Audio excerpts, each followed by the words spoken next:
आज हमारा टॉपिक है स्टोरेज। जी बेटी, आवाज आ रही है? Yes sir. अच्छा बेटे, सबसे पहली चीज की क्लाउड स्टोरेज क्या होती है।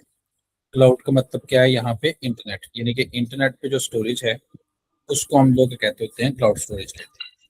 अब इससे मुराद क्या होता है? अगर मैं आपको बता रहा था कि ये मेरी फर्स्ट ईमेल है, इसमें मैं क्लिक करता हूँ तो मुझे यहाँ पे इन्होंने ड्राइव दी हुई है। अब ड्राइव पे देखिएगा आप कि ये साइड पे ये नजर आ रहा है आपको स्टोरेज। अब यहाँ पे स्टोरेज है तो हर ईमेल के अगेंस्ट जो है वो प्रोवाइड की जाती है। जैसे देखिए यहाँ मेरे पास जो स्टोरेज है वो मोर देन 500 है। इसी तरह आप ओपन करोगे तो आपकी, क्योंकि नॉर्मल जीमेल है, तो आपको 15 GB मिली होगी। उसमें क्या होता है बेटा, हमारी सारी की सारी चीजें हमारी उसमें जो है वो फोटोज जो हम लोग अपनी सारी की सारी उसमें स्टोर कर रहे होते हैं, उसी में ही हमारा सारा का सारा जीमेल का और भी डेटा जो है वो सेटिंग्स सारा में का। भी होता है, जी बेटे। ब्राउज़र से रिलेटेड। हाँ जी, ब्राउजर से और इंटरनेट में जो हमारा डेटा स्टोर हो रहा होता है उसको हम लोग कहते होते हैं क्लाउड स्टोरेज कहते हैं। ये एक्चुअली क्या होती है बेटे, हमारे पास रिमोट स्टोरेज होती है या रिमोट सर्वर में जो स्टोर होता है। रिमोट इसलिए कहते हैं कि बेटे हमें इसका एक्चुअल जो है ना वो एड्रेस अवेलेबल नहीं होता। सिर्फ क्या होता है, हमें एक वो यूजर नेम देते हैं और एक जो है वो पासवर्ड देते हैं, और उसके अगेंस्ट सारा का सारा हमारा जो है वो डाटा क्या किया जा रहा होता है, स्टोर किया जा रहा होता है ऑनलाइन। ये क्या कहलाता होता है बेटे, हमारे पास क्लाउड स्टोरेज कहलाता है। तो ये देखिए डेफिनेशन है, कहते हैं it's a data storage where data is store on a remote server. Remote server mean वो किसी भी सर्वर में हो सकता है, लेकिन क्या होता है, ईमेल पे होता है। The same data is store on more than a one server in case of maintenance और रिपेयर। अब इससे बेटे क्या मुराद है कि देयर इज पॉसिबिलिटी कि फॉर जैसे जीमेल के अगेंस्ट जो है वो डाटा हमारा स्टोर किया गया है, कोई सर्वर था ए उसमें, तो बेटा उसी की एक कॉपी जो है वो same to same server B में भी रखी जाती है, उसी की एक कॉपी एक और जगह पे भी रखी होती है, ताकि किसी भी इशू की वजह से, सपोज हम कहते हैं कि मेंटेनेंस था ए में तो इसको उन्होंने किया ब्लॉक, तो अगर यूजर चाहता है तो बी से सेम टू सेम डाटा जो है वो एक्सेस कर सकता है। देयर इज अ पॉसिबिलिटी कि जो सर्वर बी है वो भी ब्लॉक हो सकता है, सी पे हमारा डेटा जो अवेलेबल होता है। इट मींस दैट कि ऑनलाइन ऑलवेज जो है ये डेटा हमारे लिए अवेलेबल होगा। सच टाइप ऑफ स्टोरेज जो है वो क्या कहलाती है बेटा, हमारे पास क्लाउड स्टोरेज कहलाती है। हाँ? और बेसिक इसका पर्पस क्या है कि हमने क्या करनी होती है, रिमूव करनी होती है डाटा रिडंडेंसी। अब रिडंडेंसी बेटे क्या होता है, इसको हम लोग सब टाइम कहते होते हैं कि duplication of data. Duplication mean के एक ही तरह का डाटा जो है वो मल्टीपल जगह पे स्टोर ना हो, गॉट इट। फिर हमारे लिए वो क्या हो, डाटा बेटे एक्सेसिबल हो, जब हमें रिक्वायर्ड हो तब हम उस डाटा को एक्सेस कर सकते हो, उसको हम इजिली शेयर कर सकते हो, शेयरेबल हो, और उसके अलावा जो है वो डाटा क्या हो, हमारा सिक्योर भी हो। सिक्योर आपने देखा है कि यूजर नेम होता है, पासवर्ड होता है, और उसके थ्रू जो है वो हमें डेटा को जो है वो सिक्योर किया जाता है। उसके अलावा सिक्योरिटी में जो है वो उन्होंने टू फैक्टर ऑथेंटिकेशन भी ऐड की जाती है, या ओटीपी के थ्रू जो है वो हमारा डेटा जो है वो क्या किया जाता है, स्टोर किया जाता है। ऐसे डेटा को हम लोग कहते होते हैं क्लाउड स्टोरेज कहते हैं। डन बेटे? डन? ये बेटे समझ आ गई? ओके। ओके। होता क्या है बेटा, कहते हैं कि इसमें बेसिकली हमारा जो डेटा है वो मल्टीपल सर्वर्स में थोड़ा थोड़ा जो है वो स्टोर किया जाता है, डिफरेंट डिफरेंट लोकेशन में। लेकिन शो में ऐसे हो रहा होता है, जैसे बेटा यहाँ पे मैंने आपको एग्जांपल दी कि ये देखिए मेरी एक ड्राइव है, तो ड्राइव में मुझे ये 6 GB डेटा जो है वो सारा का सारा यहाँ पे पड़ा है। ऑब्वियसली मेरे नोट्स हैं, कुछ और जो फोटोज हैं वो सारा का सारा जो है वो इसमें अवेलेबल होगा। मेरे कॉन्टैक्ट्स हैं, मेरे और जो बाकी सारे के सारे एजुकेशनल और नॉन एजुकेशनल जो फोल्डर्स हैं वो सारे के सारे इसमें अवेलेबल है। डन बेटे? अब बेटा ये 3 तरह के सिस्टम होते हैं। सबसे पहला है पब्लिक। पब्लिक का बेटा मतलब क्या है, जो कि नाउन होता है हर एक पर्सन, ठीक है, नॉर्मली हम ये समझ लेते हैं। दूसरा है प्राइवेट, जो कि सिर्फ स्पेसिफिक पर्सन को होता है। और तीसरा है बेटा हाइब्रिड, जो कि कम्बिनेशन होता है। लेकिन एक्चुअल में क्या है, कहते हैं कि एक ऐसा क्लाउड स्टोरेज एरिया जो कि डिफरेंट डिफरेंट कंपनीज में हमने स्टोर किया होता है, वो क्या कहलाता है, हमारे पास पब्लिक कहलाता है। अब इससे मुराद क्या है बेटा, मैं एक जो है वो डेटा है उसको स्टोर करता हूँ। कभी मैं करता हूँ उसको जो है वो इंस्टाग्राम पे स्टोर कर रहा होता हूँ, ठीक है, उस पर मेरी आईडी जो है वो डिफरेंट है। फिर मैं उसको स्टोर करता हूँ कुछ जीमेल के अगेंस्ट स्टोर करता हूँ, वहाँ मेरी उसकी आईडी जो है वो डिफरेंट है। फिर बेटे मैं अपना फेसबुक पे कुछ ना कुछ डेटा जो है वो क्या करता हूँ, स्टोर करता हूँ। इसी तरह और भी बहुत सी एप्स हैं जिनमें मैं अपना डेटा जो है वो क्या करता हूँ, स्टोर करता हूँ। लेकिन हर ऐप का जो सर्वर है वो क्या है बेटा, मेरे पास डिफरेंट है। तो ऐसे क्लाउड स्टोरेज को हम लोग क्या कहते होते हैं, पब्लिक कहते होते हैं ना। हम्म, जैसे कहते हैं ना कि उसने अपना सारा डेटा पब्लिक किया हुआ है। पब्लिक का मतलब क्या है, कोई भी देख सकता है, सर्च कर सकता है। जैसे अगर कोई स्पेसिफिक पर्सन है, उसका मैं नाम यहाँ पे जाके सर्च करता हूँ, अपने जो है वो ब्राउज करता हूँ यहाँ पे, उसकी इंफॉर्मेशन यहाँ पे आना शुरू हो जाए, तो ये बेटा क्या कहलाता है, मेरे पास पब्लिक जो है वो डाटा कहलाता है। On the other hand private जो है वो जस्ट किसको पता होता है, जस्ट कस्टमर को और किसको बेटे, क्लाइंट को। उसके अलावा किसी थर्ड पर्सन को जो है वो डाटा अवेलेबल नहीं होता। ऐसे हमारे पास जो है वो क्लाउड स्टोरेज को हम लोग कहते होते हैं, प्राइवेट कहते होते हैं। Done? okay. और हाइब्रिड क्या होगा, कॉम्बिनेशन ऑफ बोथ। डेफिनेशन है, this is the combination of two above environment, some data resides in the private cloud or and less sensitive or commercial data can be accessed on the public storage as well. Done? हम्म, बेटा कहते हैं कि instead of कि हम अपना data सारा का सारा हार्ड डिस्क में स्टोर करें या किसी सीडी में या यूएसबी में, तो उससे बेटा क्या होता है कि अगर वो डिवाइस करप्ट हो गई, जैसे अक्सर यूएसबी पे वायरस अटैक हो जाता होता है, या टूट जाती है, या गुम हो जाती होती है, कोई फिजिकल उसके ऊपर जो है वो अटैक हो सकता है, या कोई साइबर अटैक हो सकता है, उसकी बजाय हम क्या करें, अपना सारा का सारा डेटा जो है उसको क्या कर दें, ऑनलाइन कर दें या क्लाउड बेस्ड स्टोर कर दें। तो उससे बेटे क्या होगा कि हम जब चाहेंगे अपना यूजर नेम पासवर्ड लगा के उसको क्या कर सकते हैं, डाउनलोड कर सकते हैं। दूसरा आपने भी देखा होगा, कभी भी हम अपना मोबाइल चेंज कर लेते होते हैं, अपनी डिवाइस चेंज कर लेते होते हैं, तो इसका मतलब क्या है कि जो हमारा पुराना जो डेटा था या पुराना जो फाइल था उसमें से सारा डेटा गया नहीं, हम उसको अगेन स्टोर करते हैं किसके, हमारा जो क्लाउड है, ताकि न्यू डिवाइस पे जब हम अपनी वही आईडी ऐड करें तो वो सारा का सारा डेटा जो है वो ऑटोमेटिकली वहाँ पे रिस्टोर हो जाता होता है। और प्रीवियस पे हम उसको वो ऑब्वियसली जब हम अपनी आईडी या जिस पर्सन को भी देंगे वो अपनी आईडी लगाएगा तो ऑटोमेटिकली उसका डाटा अपीयर हो जाएगा। Done?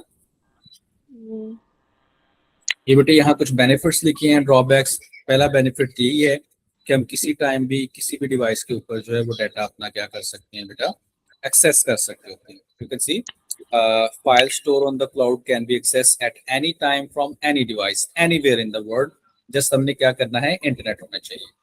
There is no need of customer client to carry out an external storage device with that, कि हमें यूएसबी रखने की जरूरत नहीं है, हमें हार्ड डिस्क रखने की जरूरत नहीं है, बस क्या हो, हमारी हमें ईमेल आईडी और पासवर्ड पता हो। हाँ? जी, फिर बेटा क्योंकि उसकी जो लोकेशन है वो रिमोट होती है, किसी भी पर्सन को नहीं पता कि उसका डेटा कहाँ है, तो इससे क्या होता है, डाटा लॉस होने के या कोई और इशू आने के चांसेस जो हैं वो बहुत कम होते हैं। फिर मैंने अभी आपको एग्जांपल दी कि एक नहीं दो दो तीन तीन सर्वर्स जो हैं वो बने हुए होते हैं, तो वो भी बेटा क्या करते हैं, हमें हेल्प कर रहे होते हैं ताकि हमारा डेटा जो है वो क्या रह सके, सिक्योर रह सके। हाँ, दा- फिर बेटे देखो कहते हैं कि अगर वो दूसरी वही एग्जांपल दे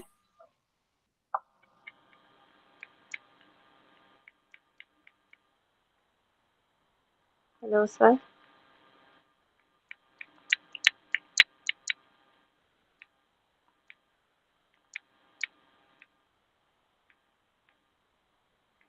रही हैं, फोर्थ में जो सर हमारा डेटा। आपकी आवाज़ कट रही है। जी बेटे, आपकी आवाज़ कट रही है। आप बताइएगा। अब सही है, पहले बीच में कट रही थी। ओके ओके, तो आपको बेनिफिट्स की समझ आ गई ना। दोबारा सुझाव दें, बीच में आवाज़ कट रही थी। हाँ, इसको एक दफा पढ़ेंगे तो आपको इजीली जो है वो समझ आ जाएगी। नेक्स्ट है बेटे हमारे पास जो है वो ड्रॉबैक्स है। तो बेटे जहाँ कुछ फायदे हैं वहाँ ड्रॉबैक्स भी हैं, जैसे इंटरनेट होगा तभी एक्सेसिबल होगा। फिर दूसरा क्या है बेटा कि हमारा जो है वो हैकर के अटैक करने के चांसेस जो है वो बहुत ज्यादा होते हैं। फिर ये है कि अगर इंटरनेट का जो क्लाउड है वो भी कंपनी जो है, जैसे हमने जीमेल के अगेंस्ट जो है वो सारा का सारा डेटा स्टोर किया हुआ है, तो अगर वो फेलियर हो जाएगा तो फिर भी क्या होता है बेटा, हमारा डाटा लॉस होने के चांसेस जो है वो काफी ज्यादा इंक्रीज कर जाते होते हैं। हाँ, तो देखिए लिखा हुआ है, कहते हैं इफ द कस्टमर और क्लाइंट हैज अ स्लो और अनस्टेबल इंटरनेट कनेक्शन, तो वो क्या करेगा बेटा, अपना डेटा ठीक से डाउनलोड नहीं कर पाएगा। दूसरा कह रहे हैं कि समटाइम हम जब एक्स्ट्रा उनसे स्टोरेज परचेज करना चाह रहे होते हैं, जैसे मैंने आपको बताया कि आपकी जीमेल के अगेंस्ट 15 GB होगा, आप उसको 20 करना चाहते हो, 30 करना चाहती हो, 50 करना चाहती हो, तो आपकी समटाइम जो पेमेंट है वो काफी ज्यादा महंगी भी होती है। फिर तीसरा वो कह रहे हैं कि उसका जो फेलियर है वो भी हो सकता है, जिसमें वो बेटा वो क्या कह रहे हैं कि आपका वो जो स्पेसिफिक सर्वर था वो अगर लॉस कर जाए, ऐसा चांस हो सकता है, या किसी तरह साइबर अटैक हो जाए, तो उससे भी बेटा इशू होते हैं कि हमारा डेटा जो है वो उनके पास आने के चांसेस बढ़ जाते हैं। Done? तो बेटा इसी को वो नीचे जो है वो एक्सप्लेन कर रहे हैं कि data security when using a cloud storage, तो वही मैं बता रहा हूँ, क्योंकि फिजिकल अवेलेबल नहीं है, वो कहाँ है, वो कौन कौन से सर्वर में है, उसको एक्सेस करना जो है वो काफी ज्यादा मुश्किल हो जाता होता है। फिर ये है कि जैसे हाँ देखिए उसने दूसरा उसने लिखा हुआ है कि ये जो नेचुरल डिजास्टर होती हैं, पावर कट हो जाना, इसका उसके ऊपर कोई इफेक्ट नहीं पड़ता होता। इससे क्या मुराद है कि बेटे अगर नॉर्मली हम हार्ड डिस्क के थ्रू जो है वो डाटा फेच करवा रहे हैं या रीड एंड राइट करवा रहे हैं, कोई पावर कट डाउन हुआ है, कोई भी इशू आया है, तो हमारी हार्ड डिस्क समथिंग खराब हो जाती होती है। जैसे कंप्यूटर जल गया, मोबाइल गिर गया, तो उसका वो कुछ ना कुछ इफेक्ट हो जाता है, स्क्रीन समटाइम ब्रोक हो जाए तो उससे इफेक्ट हो जाता होता है हमारे मोबाइल पे। इस तरह का कोई भी इशू हो सकते हैं, वो इफेक्ट नहीं करता होता हमारी जो ऑनलाइन चीजें पड़ी होती हैं। फिर बेटे जो पर्सन है वो किसी ऑर्गेनाइजेशन में जो काम कर रहा है, तो वहाँ उसका वो डेटा जो है वो सारा का सारा सिक्योर होता है, क्योंकि उन्होंने ऑथेंटिकेशन जो रूल लगाए होते हैं, जैसे 2 फैक्टर ऑथेंटिकेशन है, यूजर नेम पासवर्ड ये यूनिक होती हैं। फिर एक एडमिन होता है जो हमारी हेल्प के लिए अवेलेबल होता है कि हम जब चाहे डाटा को रिस्टोर करवा सकते हैं। तो ये बड़ा हेल्पफुल है ताकि हमारा डेटा जो है वो क्या रह सके, सिक्योर रह सके। सेम बेटे जहाँ हमारा जो है वो सिक्योर है, वहाँ हमारे पास कुछ चांसेस हैं कि वो लॉस भी कर सकता है। उसका क्या है बेटे, अगर आप देखो यहाँ पे उसने बताया हुआ है एक्सीएन सिक्योरिटी थ्रेट। ये क्या है बेटा, किसी भी टाइम कोई भी हैकर अटैक हो सकता है, किसी भी टाइम कोई भी जो है वो सिस्टम जो है वो रिबूट हो सकता है, उसके बारे में ये सारी की सारी इस तरह चीजें बता रहे हैं। फिर दूसरा देखो वो कह रहे हैं कि अगर सर्विसेज काफी ज्यादा बढ़ जाएं, तो समटाइम जो हमारा डेटा है वो प्रीवियस को डिलीट करना भी शुरू कर देता होता है। अब इससे क्या मुराद है कि बेटा सपोज करो कि मेरा जो वो सर्वर था जिसमें मेरा सारा का सारा डाटा स्टोर था, उसमें कैपेबिलिटी है कि वो at a time 1 terabyte data जो है वो स्टोर कर सकते हैं। तो जैसे ही उसका 1 टेराबाइट कंप्लीट होगा ना, तो जो न्यू फर्ज करो 2 GB डाटा आ रहा है, तो 2 GB न्यू इंस्टॉल कर लेगा और प्रीवियस सबसे जो 2 GB होगा ना उसको वो रिमूव कर देगा, है ना। जी। इसी तरह बेटा ये देखो थर्ड लिखा हुआ है, सेलिब्रिटी फोटोज जो हैं वो हैक की जा सकती हैं, उनके स्कैंडल्स बन जाते होते हैं समटाइम, क्योंकि हमने अपना पब्लिक जो है वो क्लाउड रखा होता है। जैसे हम लोगों ने अपना इंस्टाग्राम का अकाउंट है, फेसबुक पे, उस पर हम अपनी पिक्स अपलोड कर रहे होते हैं। तो आजकल तो एआई का दौर है, तो वो इजीली उसके ऊपर जो है वो डिफरेंट तरह के स्कैंडल्स, डिफरेंट तरह के जो है वो इश्यूज जनरेट कर देते हैं। Done? फिर ये फिफ्थ देखिए उन्होंने लिखा हुआ है कि इन 2016 the national electoral institute of Mexico suffered a cloud security breach in which 93 million voter registration stored on a central database were compromised and become public availability for the everyone। यानी कि वो देखो ना, किसी को यही पता चल गया कि इसने वोट कास्ट किसको किया है, किसका ये हामी है, तो ऑटोमेटिकली उसके जो ओपोनेंट है वो उसके अगेंस्ट हो जाएंगे। और ये एक सिंपल सा है। उसके अलावा आपने देखा होगा आए दिन कभी किसी की वेबसाइट हैक हो जाती है, टीवी चैनल्स तक हैक हो रहे होते हैं, जो हमारे एयर स्पेस पे जो इंफॉर्मेशन है, जो सैटेलाइट्स हैं वो हैक की जा रही होती हैं। तो इस तरह के जो हैकिंग अटैक जो है उनके होने के भी चांसेस जो है वो होते हैं। लेकिन इसका मतलब ये नहीं कि जो क्लाउड स्टोरेज है वो इतनी सिक्योर नहीं, बट एज कम्पेयर टू ये जो हम लोग ऑफलाइन डाटा स्टोर कर रहे होते हैं, उससे ये क्लाउड स्टोरेज जो है वो फार बेटर है। बेटे जी। कोई क्वेश्चन? No sir.